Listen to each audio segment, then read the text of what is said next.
過去15年咧，係馬龍佢並肩作戰嘅日子咧，我得出一個結論，佢哋係知名，但絕對唔認命嘅。佢哋雖然有局限，卻超越無限。要推動共融呢一啲價值咧，要由青年人開始。咁所以喺4年前，我哋就開始一個叫做平等機會青年大使計劃。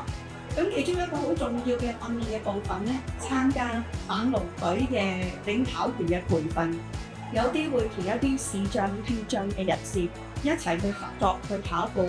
我覺得猛龍隊咧可以唔止係自己鼓勵佢哋自己一班身體有缺陷嘅人士，而且咧可以出嚟咧話俾我哋一班年青人嘅人聽，只要你有信心，只要你有毅力，冇乜事情你係做唔到嘅。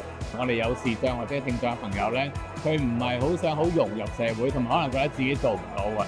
咁但係通過呢啲嘅運動啊，或者係跑步咧，佢哋係重拾啲信心啊。最近我係套用今次戈壁之友嘅一個新嘅領跑員，1年都未夠嘅啫。佢叫 Jennifer， 佢講嗰句説話，我係好有共鳴。我唔中意人叫我做義工，其實我喺馬龍呢個大家庭係朋友。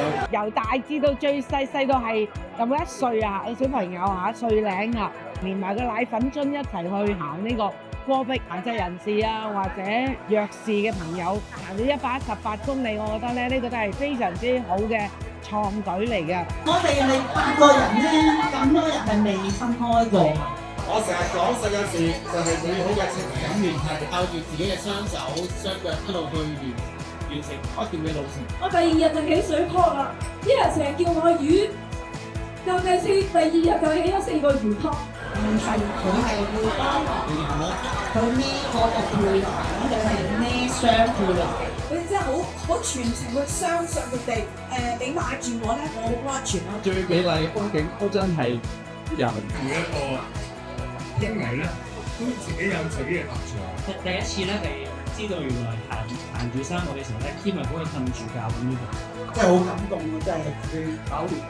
我哋希望我哋嘅價值觀係留低喺度，喺一部紀錄片裏邊。喺我14年喺呢個崗位，呢個係第一個項目，我2個禮拜內就支持咗佢。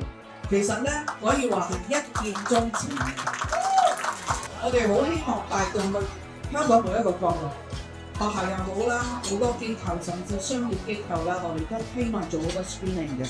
咁因為我哋基金都好支持呢一個共融下，我哋個多全都做好多共融嘅教育。